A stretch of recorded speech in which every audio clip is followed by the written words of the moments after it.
O grande problema da sociedade brasileira é que a maioria da população não tem consciência que tem direitos.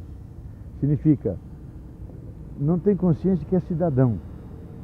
Cidadão não é um número no meio de uma massa. É uma pessoa que sabe que tem direitos e o primeiro direito é de participar na sociedade. No fundo é isso. Tudo aquilo que interessa a todos deve ser discutido e decidido por todos. Então, quando a pessoa se dá conta que ela pode não só votar simplesmente e escolher o seu representante, mas que ela pode, quando organizada com grupos, sindicatos, conselhos, pode interferir no próprio poder, ajudar a montar um projeto e fazer que a democracia não seja só uma democracia representativa, mas ela ganha uma característica popular, uma democracia participativa popular. Então, em muitas prefeituras do PT, no Brasil inteiro, que querem a promoção do povo como cidadão participante, estão abrindo os espaços do poder, para que o povo se sinta dentro. Isso enriquece a sociedade, enriquece a pessoa, e nós temos muito mais elementos para acertar, porque as muitas opiniões e experiências enriquecem o projeto.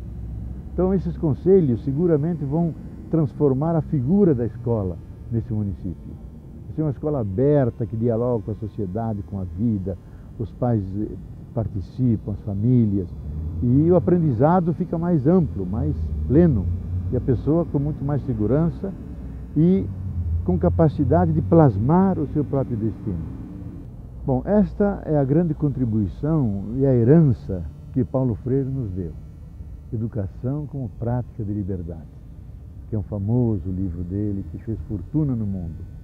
Isto é, a educação é fazer que a pessoa seja autônoma, que ela possa decidir por si mesma, que além das influências que vêm da família, da sociedade, dos meios de comunicação e tudo, ela possa decidir a partir dela mesma, aquilo que ela acha que é melhor para ela mesma. A escola devia ser um lugar, um espaço, onde os estudantes, os aprendentes, meninos e meninas, jovens, vão ensaiando essa liberdade e o fazem pela criatividade. Não só receber a lição pronta, o que nós podemos acrescentar, como podemos discutir, como podemos pensar diferente. Quando isso acontece, a pessoa ganha autonomia. E talvez o dom mais supremo que a educação, que a existência humana pode dar a uma pessoa, é essa profunda liberdade interior. De não ter um superego castrador em cima, que pode ser a sociedade, a família, as igrejas, mas a pessoa se sente livre, eu decido, e essa liberdade irradia em termos de felicidade, em termos de alegria de viver nesse mundo, como filhos e filhos da alegria e não filhos da necessidade. Então a escola tem isso como utopia, significa como sonho.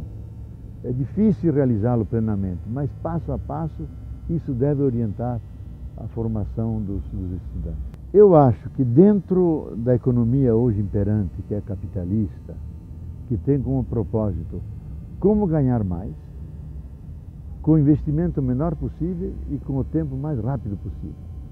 Então, quando alguém se propõe isso, e esse é o propósito global do sistema, ele devasta a natureza, cria socialmente uma grande injustiça, porque acumula privadamente a riqueza e deixa a pobreza e as perversidades sociais para as grandes maiorias.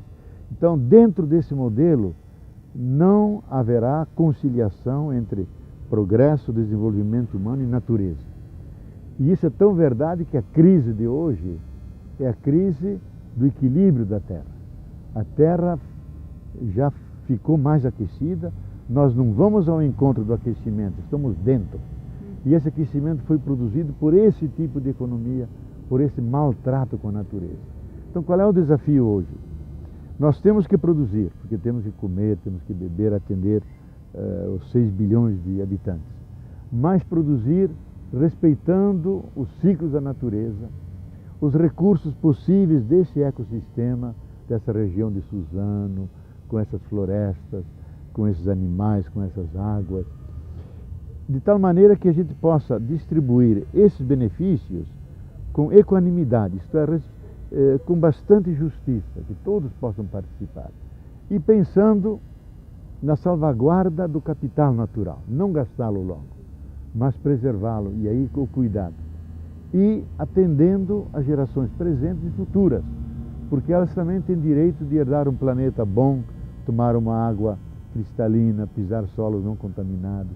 Esse é o grande projeto alternativo ao projeto do capital, que mais e mais está ganhando força no mundo. E talvez nós não tenhamos outra alternativa. Ou fazemos isso, ou vamos ao encontro do pior, porque a Terra já não está aguentando e está dando sinais inequívocos que ela está com febre, que ela não aguenta essa superexploração que durante mais de 300, 400 anos o mundo ocidental, que divulgou isso para o mundo inteiro, impôs à Terra. Ela não aguenta mais. Eu acho que é a crise terminal do capitalismo. Porque o capitalismo supõe que haja natureza, que haja terra, e nós encostamos nos limites da terra. Nós já sabemos hoje exatamente que para atender às demandas humanas precisamos uma terra inteira e mais 40% de uma terra que nós não temos. Em outras palavras, nós consumimos 40% a mais do que a terra pode suportar.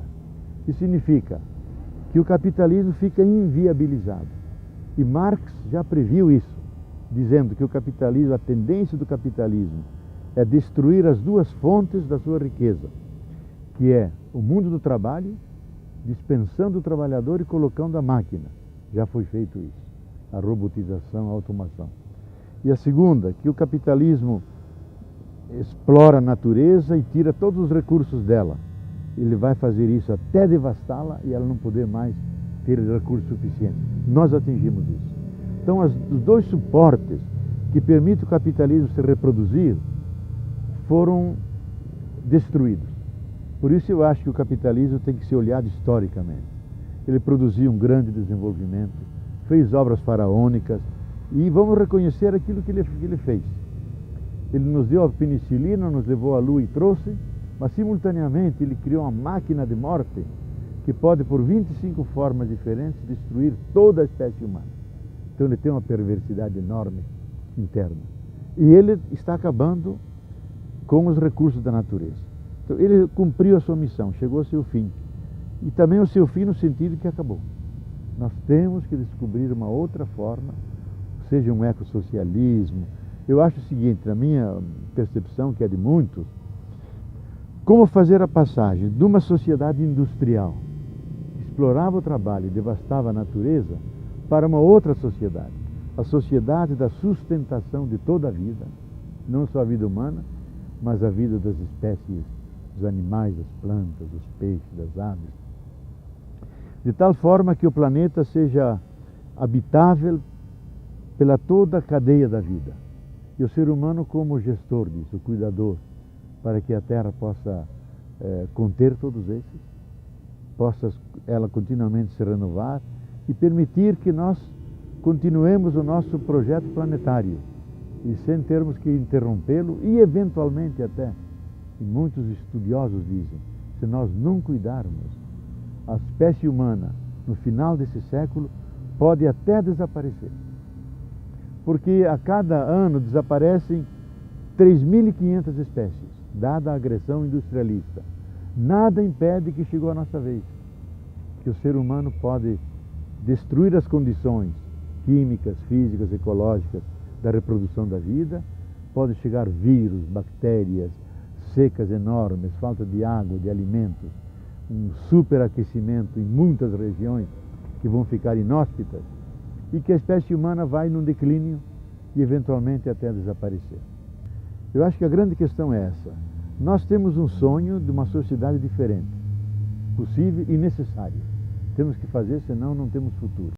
Agora vem a pergunta, quem são os sujeitos? Quem são os operadores? Quem vai realizar essa sociedade? Aí entram os movimentos sociais mundiais. E segundo Chomsky, que é o grande intelectual norte-americano, ele acha que o movimento mais forte ao nível mundial é o movimento dos sem-terra, unidos com a via campesina. Porque eles não só questionam a reforma agrária, uma outra política das sementes, da produção, eles discutem, o sonho deles é que outro mundo é possível e nós temos que construí-lo. Então é um sonho grande.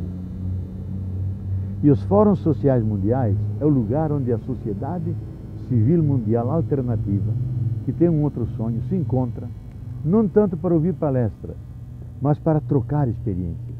Como plantar melhor, como sanar a água, como ter uma casa mais ecológica, como produzir de forma orgânica, 1000 experiências. Aí está nascendo o novo. Então a luta hoje, que o velho está resistindo em morrer, e o novo tem dificuldade em nascer. Mas quem é o portador do futuro, da esperança, é o novo. O outro não oferece esperança nenhuma. Ele luta para se auto-manter, se auto-reproduzir, e o G20 se reúne para isso, para salvar o sistema do capital. Agora, a ONU, que vai fazer uma grande reunião agora, nas próximas 2 semanas, com 192 representantes dos povos. A questão é como salvar a humanidade, como salvar o planeta, como proteger a vida. Não se trata de salvar o sistema. Como um sistema vai salvar a vida? O centro é a Terra, é a vida humana, é a vida em geral. Esse é o grande desafio, porque hoje a vida não é amada, a vida é destroçada. Há uma guerra inteira contra Gaia, a Terra entendida como um super-organismo vivo. Estamos atacando a Terra no solo, no subsolo, nos ares, por todos os lados. E essa guerra não será ganha por nós. A Terra vai ganhar essa guerra, porque ela é muito mais forte que nós. Agora, nós temos que considerar a Terra como mãe. Gerou a nós, gerou todos os demais seres. E diante da mãe nós temos respeito, temos veneração, cuidamos dela. Agora é o momento do cuidado. Que agora era o momento da dominação. Era Napoleão, era Alexandre o Grande, era Hernán Cortés, os conquistadores. Agora é o cuidado, é São Francisco, é a Madre Teresa, é Chico Mendes, que cuidam da terra. Esses são as figuras seminais que orientam as práticas novas, e só essas práticas são salvadoras. As outras são destrutivas. Olha, eu acho que o sujeito principal, o ator principal, são os movimentos sociais. Agora, muitos entram, as igrejas entram, partidos entram, grupos de todo tipo, desde que assumam essa causa. Agora, eu acho que os partidos, só aqueles partidos que têm uma ligação com os movimentos sociais, que nasceram com eles, ou que estão ligados a uma causa ecológica, de salvaguarda do planeta, das florestas, da vida, esses são os atores principais.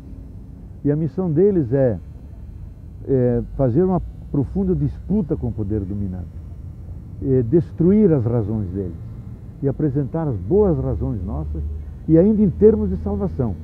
Porque desta vez não tem uma arca de Noé que salve alguns, deixa perecer os demais. Ou nos salvamos todos como o planeta, ou vamos morrer todos.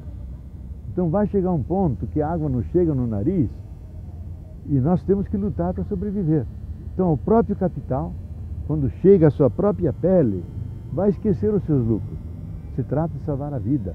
E eu acho que nós não estamos longe dessa crise sistêmica. Ela já começou ano passado, não chegamos ao fundo do poço, eles não estão identificando as reais razões e raízes, estão ainda pensando que é uma crise cíclica, o capitalismo vai voltar ao que era antes. Não volta ao que era antes, ele não tem condições.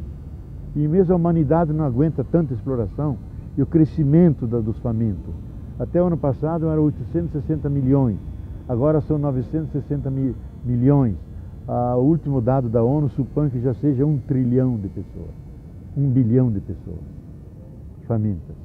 E quando vier a crise da água doce, que essa é muito mais grave que a crise do aquecimento, aí 2 bilhões de pessoas serão afetadas, e a gente sabe que a água é diferente da crise do alimento. Você pode fazer greve de fome e aguentar 10, 12, 13, 15 dias. A água não. No 5º dia você desidrata e morre.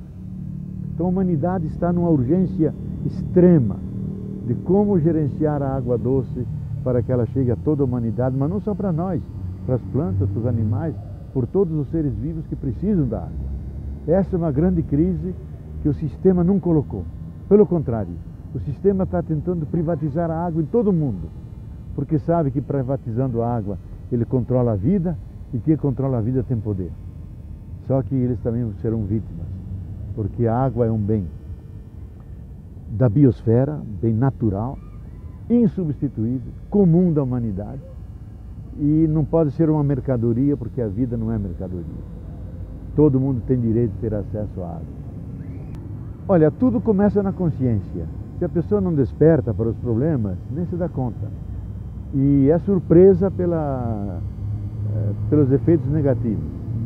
Então eu acho que é importante hoje, por todos os meios de comunicação, pelas escolas, se dar conta da crise global do sistema do planeta Terra, do aquecimento, da falta de água, da favelização da humanidade. Quase 2/3 da humanidade vive em favelas, porque até 1970, 20% vivia em cidades, 80% no campo. Hoje inverteu, inclusive no Brasil.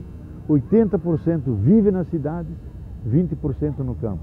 Agora, vive nas cidades nas piores condições. A Terra está virando um planeta favela. Então, nós temos que cuidar disso. Por exemplo, Suzano tem recursos hídricos de água extraordinários, nascentes importantes aqui. Como vamos cuidar disso? Como vamos tratar o nosso lixo? Como vamos educar as pessoas a respeitar as praças, as plantas, os animais? Porque a democracia não é só uma democracia de seres humanos. Que seria de Suzano se não tivesse as praças, umas árvores, os animais, um ar bom para respirar, uma água potável? Não seria humana. Então, esses elementos têm que ser incorporados na democracia, na consciência cidadã. E a qualidade de vida é um direito que o cidadão tem que assumir e cobrar. Eu tenho o direito de ter uma água boa em casa.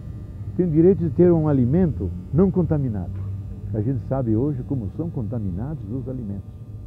O pimentão, o tomate, a alface, muito além daquilo que é o recomendável. Então ele tem que tratar em casa isso, senão as crianças pegam doenças. Então, 1000 formas de garantir o bem viver, que é mais do que a qualidade de vida. O bem viver é uma categoria que os indígenas andinos introduziram, que está na Constituição da Bolívia, na Constituição do Equador, que o bem viver é harmonia com os seres humanos, nada de conflitos que dilaceram a nossa realidade, harmonia com a natureza, harmonia com as energias do universo, com o sol, com a lua, com as chuvas, com o calor, com o frio. Harmonia também com a última realidade, com Deus. O ser humano é um ser que tem fome do absoluto. Então, essa harmonia é o bem viver, que não é só uma coisa material, é uma coisa espiritual, coisa psicológica, coisa social. E isso nós temos que buscar se queremos que a nossa vida valha a pena e que não seja só um sacrifício, uma luta, mas que nesse curto tempo que vivemos, e é curto o tempo que passamos nesse planeta, possa ser uma passagem feliz junto com outros e não sozinhos, cada um para o seu canto. Olha, essa questão de gênero significa o masculino e o feminino, é fundamental, porque todas as sociedades mundiais são sociedades patriarcais machistas há mais de 20.000 anos. E nós escondemos as mulheres na cozinha, a tornamos invisíveis na sociedade, e só o homem que ocupa o poder. Isso já não é mais possível. As mulheres ganharam consciência de seus direitos, de sua visibilidade, que elas têm muito que aportar para a sociedade. Então nós buscamos um equilíbrio masculino e feminino. E cada um tem a sua porção feminina e sua porção masculina. Você, como mulher, tem sua porção também masculina, que é a sua capacidade de pensar, de dirigir, de abrir caminhos. Eu sou dimensão feminina como mulher, você é do cuidado, da reverência da vida, acolher as pessoas. Cada um tem isso.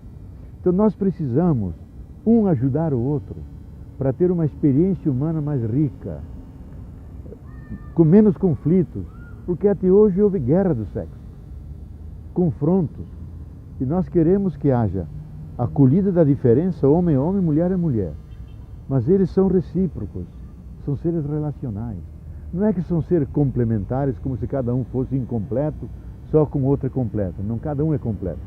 Agora, nós somos seres que estão em reciprocidade, em relações de troca, e nessa troca nos enriquecemos. Somos diferentes para poder nos comunicar e nos enriquecer. Ora, esse é um tema que as mulheres suscitaram no mundo inteiro. Em grande parte, os casais novos já se incorporam a isso, mas existe um machismo, um patriarcalismo que saiu da sociedade e passou para a mídia. Se você olha as propagandas e a mídia, é um machismo tremendo e utiliza as mulheres. Não só a mulher, utiliza partes da mulher. é os seus seios, os seus olhos, isso e aquilo. Novamente é a utilização da mulher. Então as mulheres não devem permitir isso. Nós protestamos contra esse tipo de utilização, queremos uma paridade, essa paridade faz bem a todos, enriquece a humanidade, e Deus mesmo, Ele é pai e mãe simultaneamente, porque nós somos feitos à sua imagem e semelhança. Olha, eu acho que é uma novidade no mundo hoje, é o único lugar no mundo onde estão se fazendo experiências novas em democracia. Democracias... América Latina. América Latina. E presidentes que vêm de movimentos sociais. Não vêm da burguesia tradicional, da articulação dos partidos, não. Vêm dos movimentos sociais, seja no Equador, na Bolívia especialmente, no próprio Paraguai, e mesmo na Argentina e no Chile, as novas democracias que têm políticas públicas, elas as têm pela pressão que vem dos movimentos sociais. Então isso é algo novo, criou figuras políticas novas, enraizadas no povo, e que teve como primeira consequência abrir um espaço que nunca houve na história latino-americana, um espaço de participação dos movimentos sociais e fazer políticas públicas. Reforma agrária, infelizmente nós não entramos por aí no Brasil, mas fizemos a fome zero.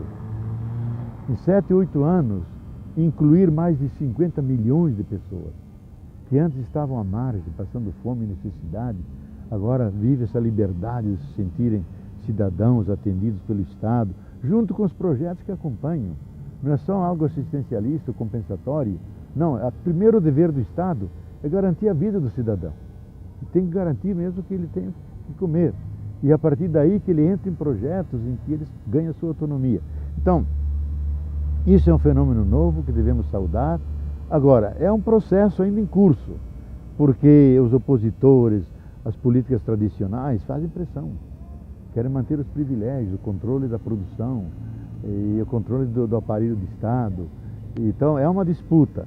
Agora, a saúde dessas novas democracias depende da articulação orgânica com os movimentos sociais.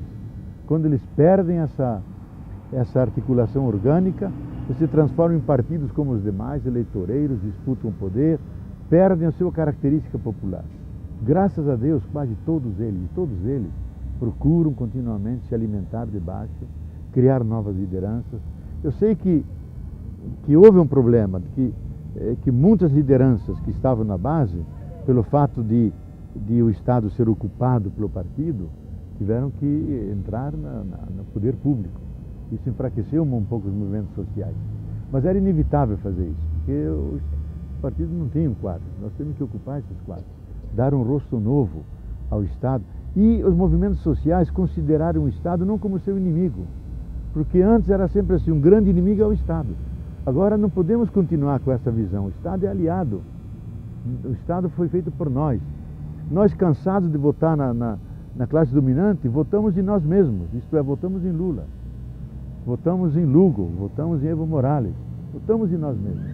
Tem um ato de confiança e para mim é um caminho de não retorno. É um salto novo na democracia, um patamar distinto, nunca mais vai ser diferente. O povo não vai aceitar mais a dominação das classes dominantes. Tem suficiente crítica, consciência crítica, organização. Então se trata de consolidar isso. E a importância de manter a continuidade das políticas, Lula fazer o seu sucessor, não permitir que os neoliberais que querem privatizar sonhem ainda com o futuro do capital. Um trabalhador que pensa que o capitalismo é a solução para ele está equivocado. O capitalismo é bom para os capitalistas e não para o trabalhador, e não para a população, não para a natureza.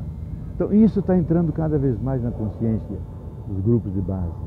Isso para mim vai consolidar nossas democracias, vamos ter um rosto mais humano, com mais direitos, caráter mais participativo da democracia, não só representativo, e que é o passo para uma democracia sem fim. Isso significa democracia não só no Estado, na escola, na família, na fábrica, na associação de moradores. Significa, no fundo, abrir os espaços para que as pessoas participem, opinem, ajudem a criar um conceito novo. E isso eu acho que nós estamos criando nesses tantos e tantos anos de trabalho social, de formação de movimentos, muitas derrotas, mas finalmente chegou a nossa vez de definir os caminhos novos para o nosso país. E o Evo Morales acentuou muito no discurso dele, 22 de abril, na Assembleia da ONU.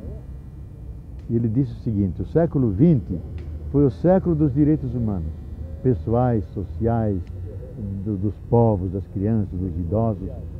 E o século XXI vai ser o século dos direitos da terra, direitos das plantas, dos animais, direitos da vida, porque a terra, que é nossa mãe, Pachamama, ela tem direito de respirar um ar bom, de ter uma água purificada, de ser cuidada. E nós até agora maltratamos a Pachamama. Então o século XXI será a constituição da Carta dos Direitos da Terra. Ele diz: a minha geração quer ver essa carta escrita, desafio a ONU para fazer essa carta, para agregá-la à Carta dos Direitos Humanos. E aí temos uma coisa completa. Eu acho que isso nós temos que ter em mente. E uma crise que hoje, que não é só econômica e financeira, é crise da terra, é crise ecológica, é crise ética, é crise de valores, crise de novos direitos. Incorporar esses direitos novos ecológicos. Porque só assim nós nos sentiremos na nossa casa. Nós somos parte da natureza.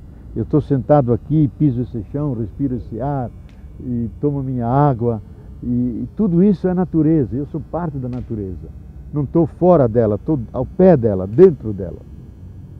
Então as relações têm que ser relações de sinergia, de mútua colaboração, mútuo cuidado, para que tudo isso que existe possa continuar a existir e tudo que vive possa merecer a viver. E esse é o nosso desafio das novas democracias. Então, não só ser democracia de seres humanos, que essa é conhecida, uma democracia sociocósmica, uma democracia que inclui os animais, as plantas, a praça, as paisagens. Elas têm direito de estarem aí. Não posso matar um animal. São novos cidadãos e que devem conviver conosco, em harmonia, como na grande família, a grande comunidade de vida, que deve ser cuidada com compreensão, com amor, com compaixão. Olha, primeiro eu queria dizer da minha profunda admiração e respeito que eu tenho a todos os educadores. Eu sou filho de um educador que lá no interior de Santa Catarina dava aulas em alemão e italiano e depois da guerra teve que falar só em português, educando aquelas colonizações. E no estilo de Paulo Freire, ensinando como medir terra, como cuidar das crianças, uma educação integral. E eu tenho uma profunda admiração pelos educadores, porque eles trabalham aquilo que de mais precioso e sagrado nós temos, trabalham as mentes humanas. E colocar lá dentro valores, princípios que vão iluminar a vida inteira. Então educar é mais do que encher uma vasilha vazia, já foi dito isso, mas é acender uma luz na cabeça. E toda luz é criadora. Então, os educadores têm essa missão, eu considero isso uma missão. Agora, essa missão, essa importância que eles têm, não é reconhecida pelos poderes públicos, pelo Estado. A sociedade ainda que reconhece, porque sabe, as famílias sabem a importância que o professor e a professora têm. Agora, os Estados não. Eles não honram a dignidade do professor. Primeiro, pelos salários, que são salários miseráveis. Devemos reconhecer isso, que são injustos, são miseráveis. Devemos começar pelo bolso, que as pessoas precisam viver, ter um mínimo de dignidade. Depois, criar condições delas continuamente poderem reciclar os seus conhecimentos. Criar condições de ensino, de trabalho nas escolas, em que elas tenham alegria de entrar lá dentro. E não seja cada dia um sacrifício, porque a sociedade não, pela sua mídia, pelos valores que divulga, pelos valores materialistas, consumistas, capitalistas, não estimula os melhores caminhos. Estimula o consumo, a violência, a agressividade. Então eles têm que enfrentar com jovens que perderam o senso do limite, porque houve uma falha do pai, fundamentalmente. Houve eclipse da figura do pai, que é aquele que, normalmente no processo educativo, impõe limite à criança. dizer, não existe só o aconchego do lar, existe a sociedade, existem os outros, existem as leis, nós temos que respeitá-las, temos que conviver, aprender a negociar a nossa vida, para que todos possamos viver em paz. Então o professor e a professora se confrontam com uma sociedade que tem o seu tecido estraçalhado em muitas situações. Então o Estado é o grande responsável, é um problema político esse, não é um problema educacional. A forma como o Estado trata isso. Então eu acho que devemos fazer essa crítica, cobrar do Estado mais empenho na educação, e o principal cuidado não são os professores e as professoras, os educandos, é o próprio Estado, que não cria as condições para eles poderem trabalhar com eficácia, trabalhar com alegria, com desafogo. Todos os países que fizeram um grande desenvolvimento, seja na Malásia, seja na Coreia, seja ultimamente a Irlanda, que era paupérrimo, investe grande parte do seu orçamento na educação. Em 15 anos fizeram uma grande revolução. País pobre que quando eu estive lá me parecia estar nos anos 50, no tempo que eu era criança. Investiram tudo na educação. Então aqui quase não se investe na educação e pouco na saúde. Então um povo doente e um povo ignorante não poderá dar um salto de qualidade rumo a um desenvolvimento, rumo a uma autonomia. E aí os professores são fundamentais, as professoras são chave para isso. O Estado que não entende isso não é amigo do seu povo. E isso nós temos que cobrar continuamente para que eles cumpram essa missão que outros cumpriram e que é um déficit, que é uma falha que nós temos histórica, e muitos estratos da política querem a ignorância da população. Porque eles não têm medo de um pobre, eles têm medo de um pobre que pensa, de um pobre que é crítico, isso eles têm medo. Por isso não favorece uma educação crítica, educação boa. São as classes dominantes que querem manter o seu poder, sacrificando o povo. De toda a água do mundo, seguramente vocês sabem, mas eu vou repetir porque é o grande tema hoje, é o problema da água.